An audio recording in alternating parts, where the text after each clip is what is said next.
Hola, soy Juan Argelina y esto es un nuevo capítulo, el 23, de la serie Píldoras Historiográficas, en la que vengo repasando las principales escuelas, líneas de investigación e historiadores que se dedicaron a estudiar el sentido de su propio trabajo. El pasado 14 de abril se cumplieron 95 años de la proclamación de la Segunda República. Así que voy a dedicar este vídeo a hablar sobre la historiografía de ese periodo histórico. Hablar de la República, hablar de la historiografía de la Segunda República, es reconstruir un campo de disputa intelectual que, en buena medida, reproduce las tensiones del propio periodo que estudia. La República no solo ha sido un objeto de investigación, ha sido y sigue siendo un problema político, moral e ideológico. Por eso, su interpretación ha oscilado entre la legitimación, la condena, la nostalgia y la revisión crítica. La dictadura franquista convirtió la República en un objeto de condena moral y en el prólogo casi inevitable de la guerra civil. Solo con el final del franquismo y el desarrollo de una investigación más libre durante la transición, se abrió una revisión crítica y documentalmente sólida de aquel relato. La primera gran tendencia que conviene señalar es la que podríamos llamar historiografía de la normalización democrática, que se desarrolló durante la transición y las décadas inmediatamente posteriores. Su mérito fue indudable, al desmontar la propaganda franquista, poner el foco en las reformas republicanas, restituir la importancia de actores políticos que durante 40 años habían sido tratados como criminales o conspiradores, y recuperar la Segunda República como experiencia histórica legítima de democratización. Dentro de ese campo, Santos Juliá fue una figura capital, tanto por sus estudios sobre Azaña y el socialismo, como por su reflexión más amplia sobre la historia política y social de la España del siglo XX.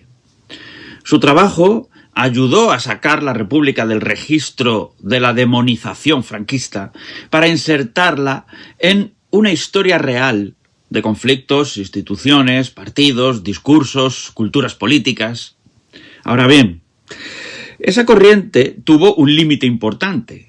A menudo tendió a presentar la República sobre todo como una promesa de modernización liberal, de ciudadanía, de europeización, cuando en realidad fue también, y quizá eso ante todo, el escenario donde afloraron contradicciones sociales acumuladas durante décadas. La estructura de la propiedad agraria, la debilidad del Estado frente a los poderes tradicionales, el peso de la Iglesia, la resistencia patronal a cualquier reforma profunda, la politización obrera, la cuestión nacional y el papel del ejército como garante último del orden de clase.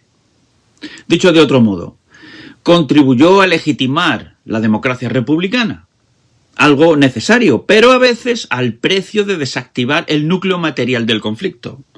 La República aparecía entonces como un proyecto frustrado por los extremismos, cuando una interpretación más seria debía añadir que fue saboteada desde arriba por clases dominantes que nunca aceptaron de verdad ni la secularización, ni la reforma militar, ni la legislación laboral, ni una redistribución más profunda del poder social.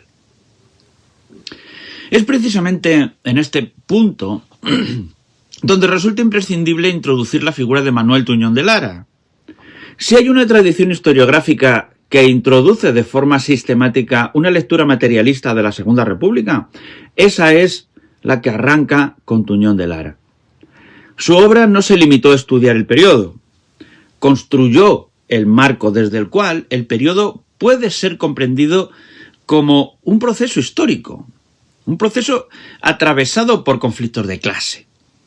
Tuñón de Lara se formó en el exilio, se vinculó al mundo intelectual francés y su trabajo estuvo muy influido por el marxismo, escribiendo desde la convicción de que la historia contemporánea española solo podía entenderse si se analizaban sus estructuras económicas, sus relaciones sociales y los sujetos colectivos, no solo las élites políticas.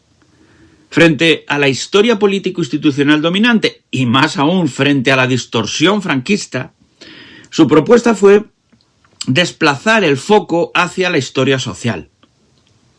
Sus estudios sobre la España del siglo XX, el movimiento obrero, la cultura y las clases sociales, introdujeron varias rupturas decisivas. En primer lugar, la Segunda República dejó de ser simplemente un régimen político para aparecer como un momento de intensificación del conflicto entre clases.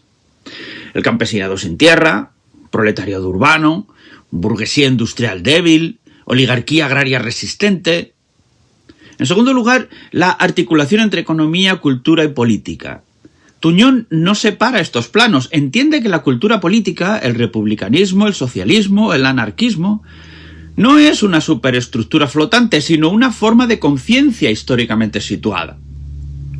En tercer lugar, la legitimación historiográfica del movimiento obrero como sujeto histórico, no como masa irracional, sino como actor con proyecto, memoria, cultura propia.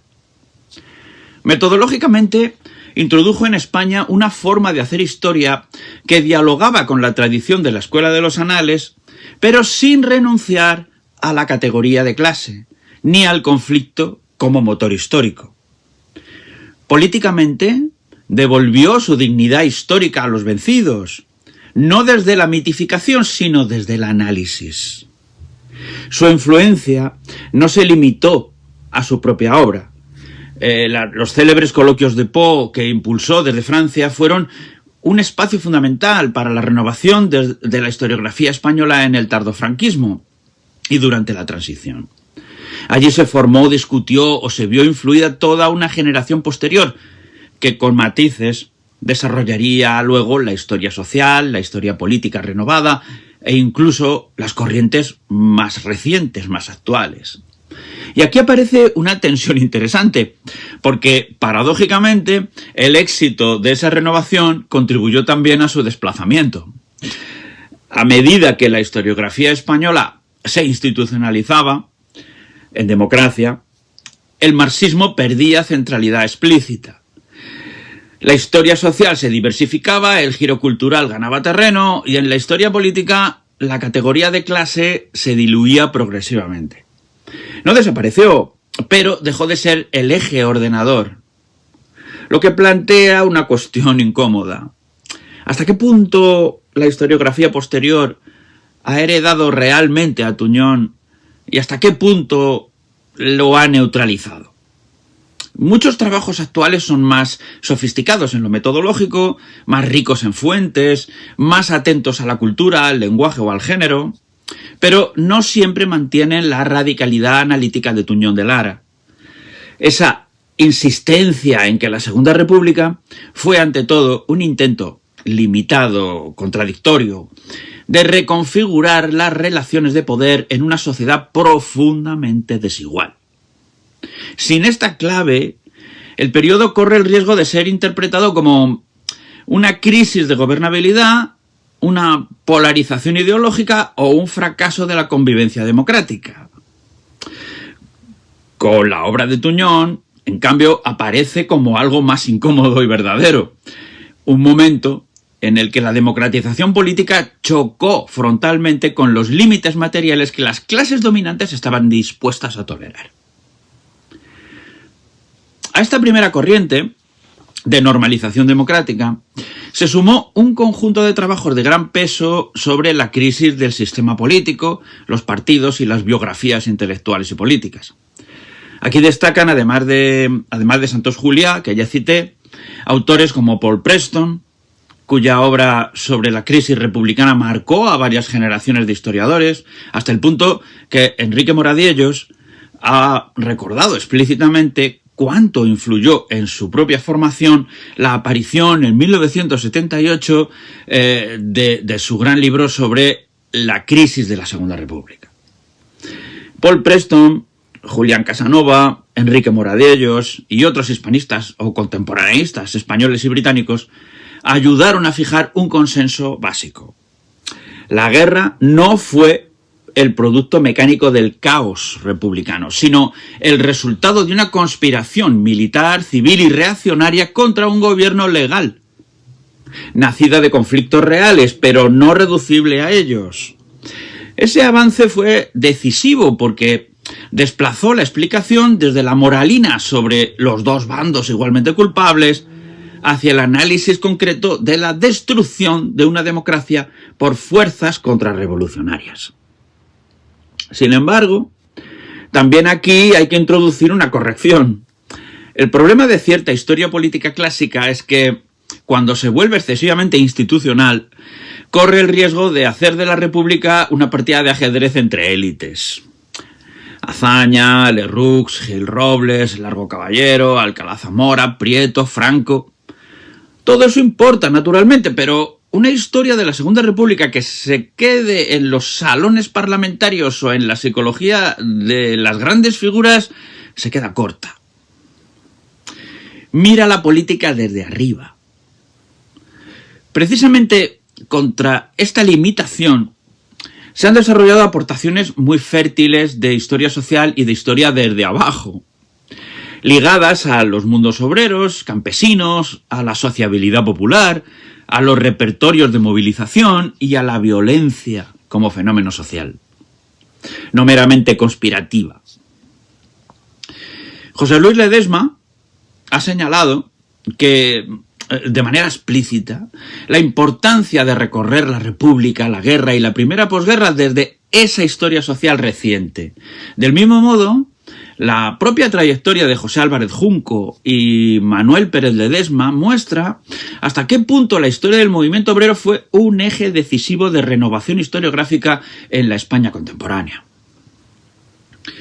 Esta línea de investigación resulta especialmente valiosa porque devuelve protagonismo a las relaciones de clase, a la organización obrera, a la conflictividad agraria y urbana y a la densidad social del republicanismo y del socialismo.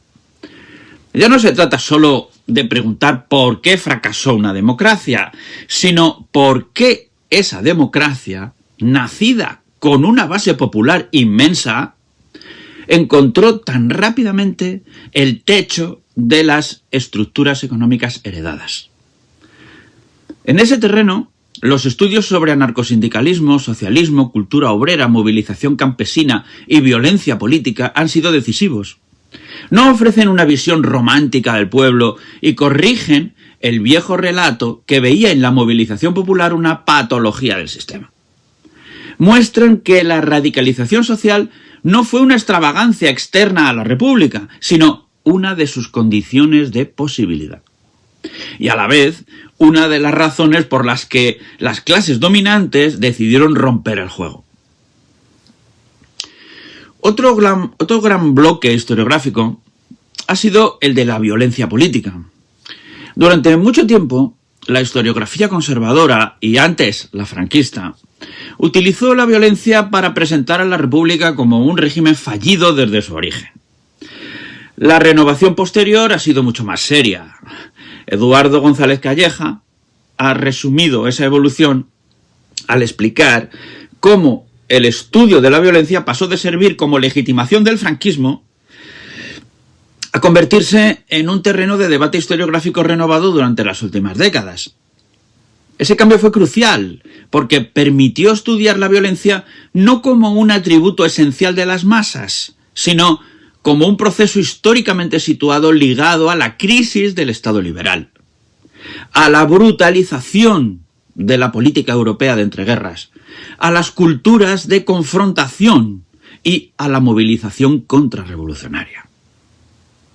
Hay que ver la violencia como expresión concentrada de antagonismos sociales, de quiebras de legitimidad, de pánicos de clase y de estrategias de poder. Por eso resultan tan importantes trabajos que estudian la violencia desde la estructura del conflicto y desde sus escalas concretas. La localidad, la provincia, la retaguardia, los repertorios de protesta, las formas de autoridad. En esta línea también se ha cuestionado la falsa simetría entre las violencias. Estudios posteriores sobre represión y retaguardias han insistido en las diferencias entre la violencia insurgente de los sublevados, planificada y ligada a un proyecto de aniquilación política, y otras violencias surgidas en la zona republicana en condiciones de colapso del aparato estatal. Este matiz no exculpa nada, pero impide la trampa del empate moral. Una tendencia de enorme importancia ha sido la dedicada a la cuestión religiosa, el anticlericalismo y la secularización. La historiografía más conservadora trató durante mucho tiempo este asunto en clave de persecución religiosa, como si el conflicto Iglesia-República fuera simplemente la agresión de un poder ideológico ateo contra la fe popular. Los estudios más recientes han ido bastante más lejos. El balance historiográfico sobre la cuestión religiosa durante la República en paz muestra cómo han cambiado tanto los temas como los enfoques, desde finales del franquismo hasta la actualidad. El punto central no es la religión en abstracto, sino la Iglesia como poder social, educativo, cultural y patrimonial. Es decir, como una institución orgánicamente ligada al bloque conservador y a la reproducción del orden social. La secularización republicana no fue solo un asunto doctrinal, fue una disputa por el control de la escuela, la familia, la moral pública y, en definitiva, por la hegemonía cultural.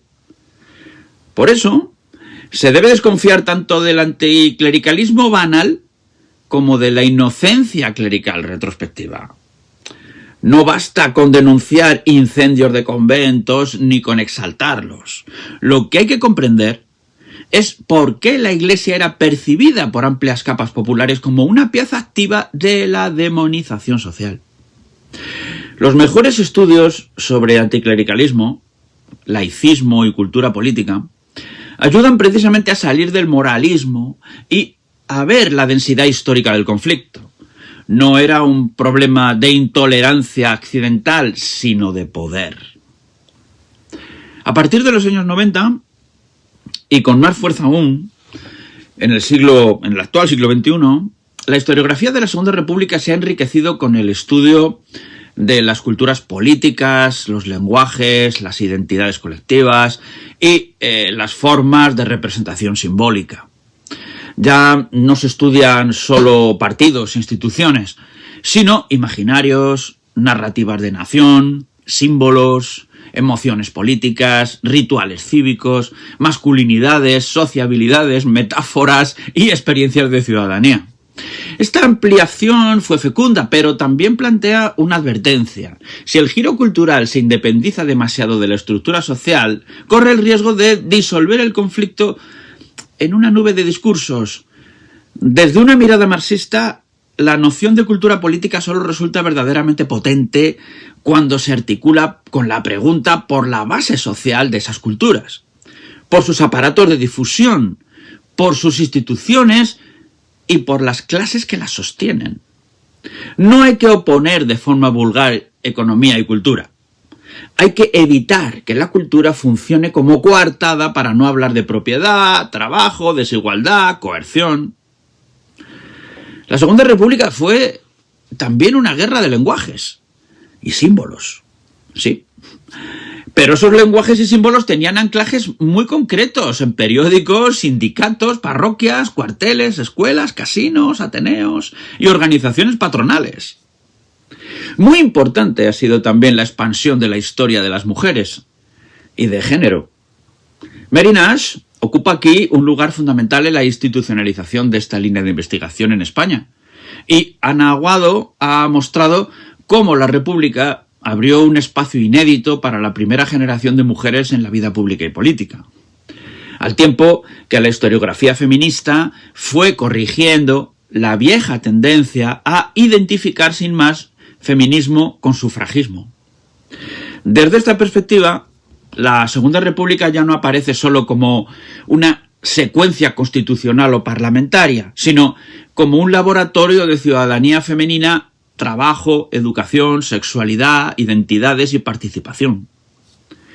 Desde una óptica marxista, esta línea no debe verse como un añadido sectorial, sino como una corrección decisiva de la propia historia social. La reproducción de clase no funciona solo en la fábrica o en el campo. Se sostiene también en la familia, en la división sexual del trabajo, en la escuela, en la moral y en la definición misma de quién cuenta como sujeto político. La República fue un momento de democratización que afectó de lleno a este terreno y la reacción conservadora lo entendió perfectamente.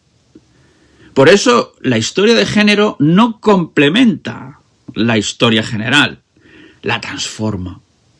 Obliga a releer el reformismo republicano, el socialismo, el catolicismo político y las derechas a partir de la cuestión de la ciudadanía femenina y el control sobre los cuerpos.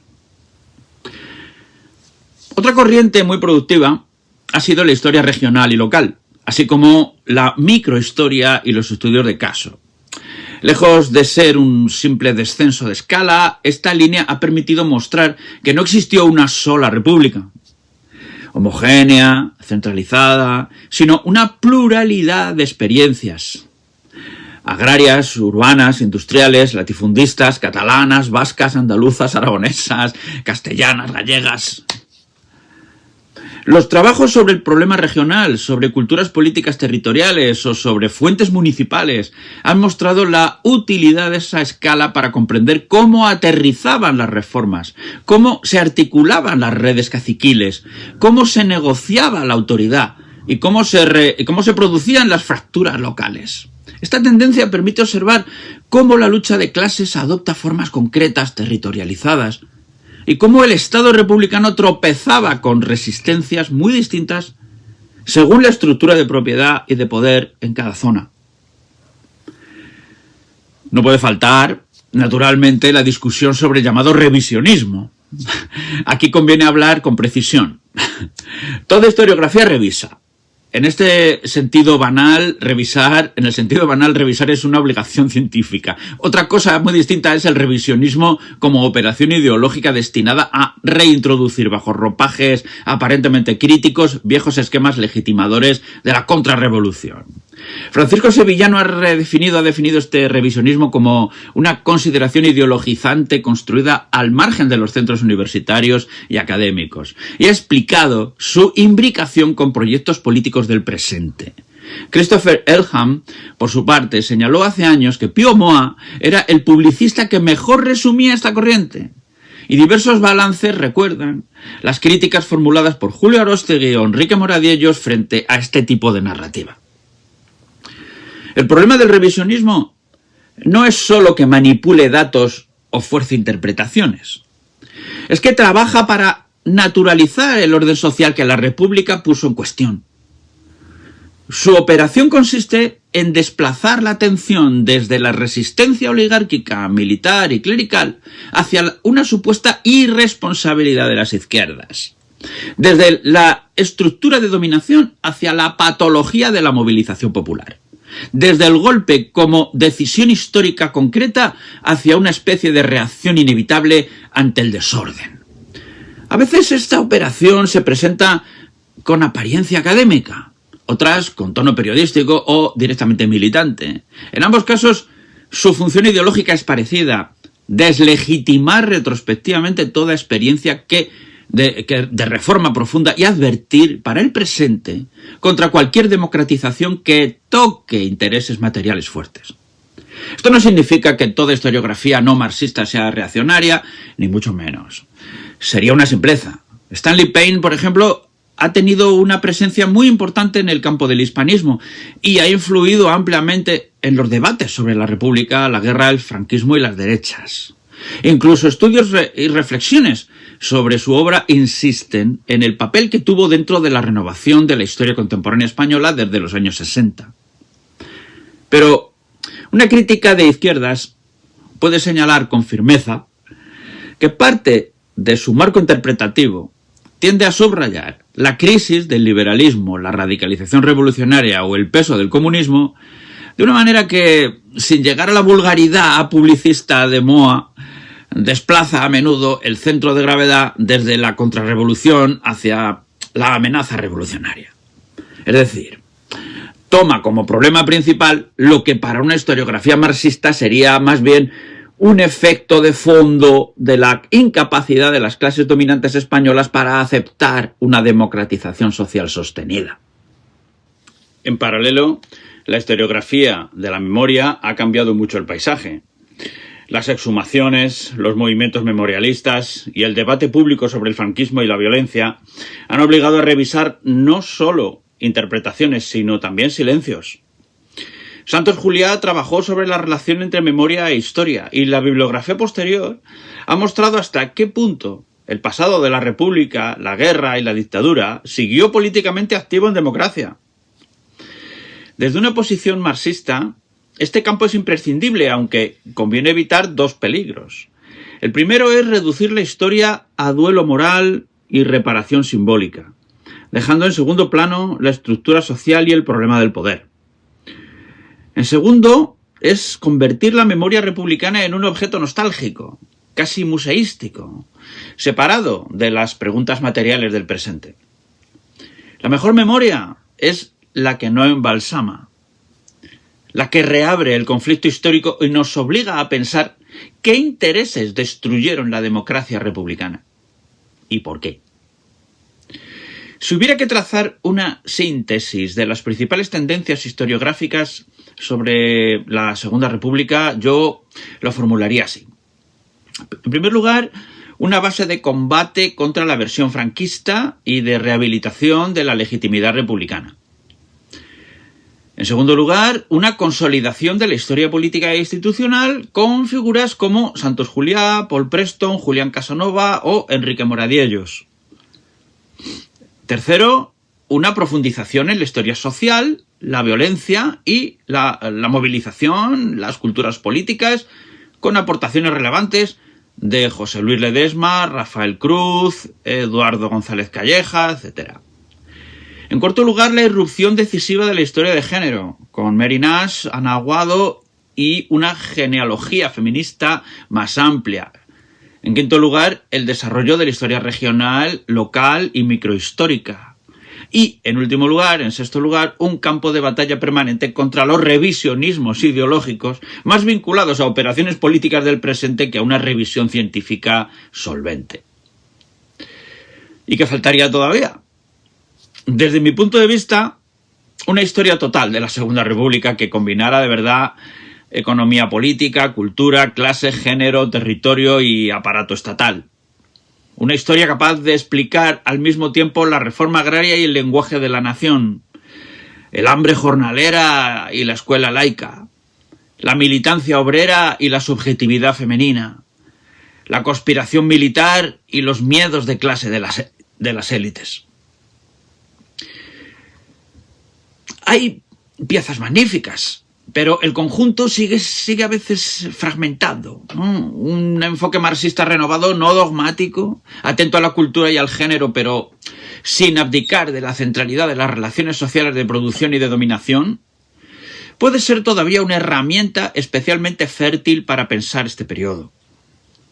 Porque, en el fondo, la gran pregunta historiográfica sobre la Segunda República no es solo qué fue, sino ¿qué nos dice sobre la democracia en sociedades atravesadas por desigualdades extremas? La lección más dura que deja este periodo es que no basta con proclamar derechos, celebrar elecciones o redactar constituciones avanzadas. Cuando la democracia amenaza privilegios materiales de gran calado, las clases dominantes pueden dejar de ser demócratas con una rapidez pasmosa. ¿La República Española fue una experiencia de democratización? Sí. ¿Una promesa de ciudadanía? También. Pero fue sobre todo un intento, insuficiente, contradictorio, incompleto, de redistribuir poder en una sociedad ferozmente desigual. Y precisamente por eso fue odiada con tanta intensidad. Una historiografía verdaderamente crítica no debería olvidar nunca este problema, esta cuestión. En fin, gracias por haber llegado hasta aquí. Si os ha gustado, dadle un like, suscribiros al canal y por favor dejadme un comentario con lo que pensáis sobre lo que habéis escuchado. Hasta la próxima. Gracias.